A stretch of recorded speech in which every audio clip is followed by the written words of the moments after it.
and the annual spillage of the Bagre and Compiègne dams in Burkina Faso is expected to be carried out from August 27 to 30. According to an official spillage update from Sonabel Energy, as of yesterday, August 23, the water level at Bagre Dam was 233.99 meters with a filling rate of 86.51%, which is almost getting to a spillage level. The spillage level is from 234.73 meters to 235 meters.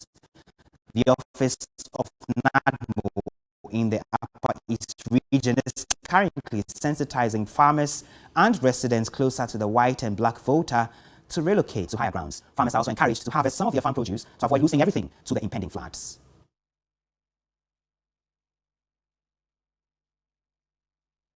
Let's speak now to Tanko Mohammed Rabiu, our correspondent in the region, for the latest on this. Tanko, thank you for joining us. I know there's been a lot of conversation and talks with the farmers and the residents to relocate to higher grounds. How has that gone down so far? Yes, thank you very much, Komla.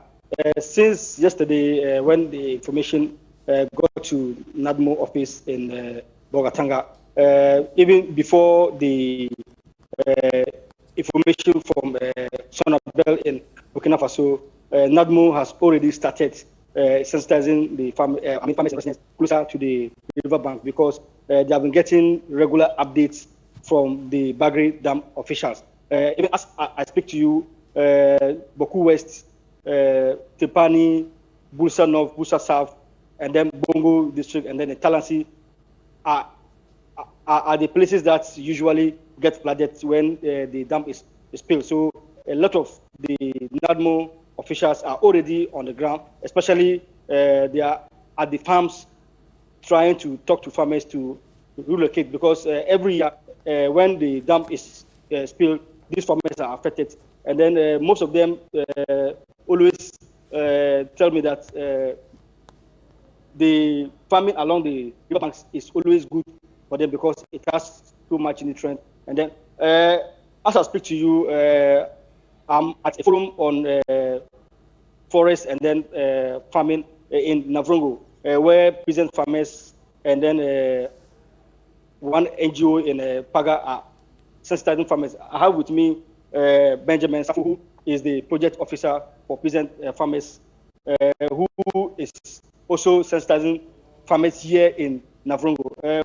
Welcome to Media News on TV3. Thank you, and good afternoon, and good afternoon to all listeners. So, since you have the information, what is peasant farmers doing in terms of sensitizing your colleague farmers? Sure. So, thank you very much. I think this year, information in one way or the other has come early as compared to last year, where nothing of such sort was done. So, on the ground, we've networked with the local radio stations and information centers to sensitize our farmers to move a bit distance from all these flooding areas.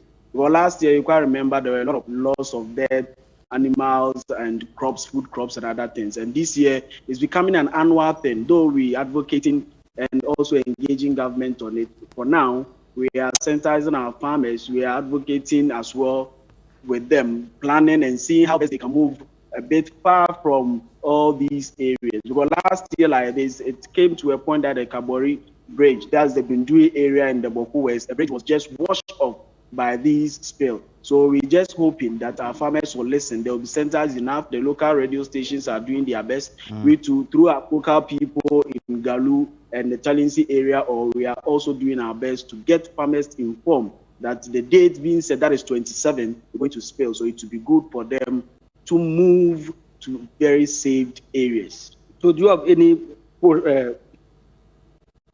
proposal to government? Sure. So with this, it's becoming an annual event, and there is something not good to write home about. Actually, last year we did a lot of documentary on this with the help of Joy News and other media stations to see how best government and other stakeholders will come together and get a stop to these annual flood and death and loss of properties, especially at these flooding areas. So going forward, we would urge that government will give us a roadmap, though we know there is this dam being constructed to serve a purpose of receiving all the waters and excess from the spillage. But we're just hoping that the roadmap will be clear going forward so that we get to know the other things to be done by either government and other stakeholders. Going forward, we are hoping that just closer to all where this flooding happens, it will be good for government to get some mini dams around so that the excess water can be harvested into mini dams. Okay. You know, the issue has to be with access to land and the fertility of the land as well. But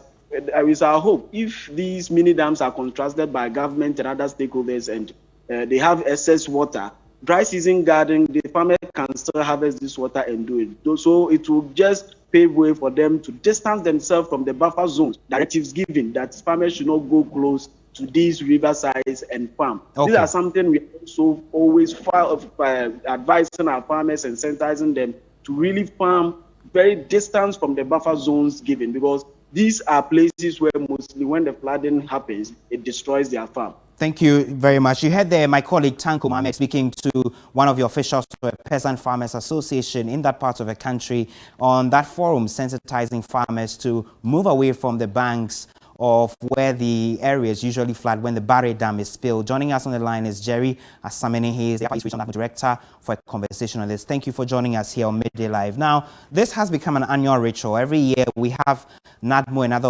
authorities sensitizing the farmers and residents to move away to higher ground so the dam is spilled. Now, some have questioned whether NADMO or authorities have a buffer or safe space for these people to move to anytime you plan to spill the dam.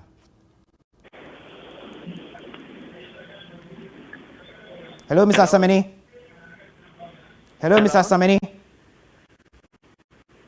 I'm afraid he cannot hear me, but we'll reconnect with him to understand exactly what preparations have been made for the spillage of a dam in terms of the relocation of residents from that area. Let's try one more time. Thank you, Mr. Asamene. If you can hear me, I'm asking what provisions you have made as NADMO and authorities concerned for the residents if they move away from their current locations. I'm afraid he cannot hear me. We will try one more time to get through to them. We know that the Pwalugu Dam, which was a project that was started to accommodate the excess water from the spilled Bagre Dam, has stalled. And so we'll be checking and be getting our correspondent to follow up and understand exactly what the state of that project is. As and when we're able to get those details, we'll bring them to you.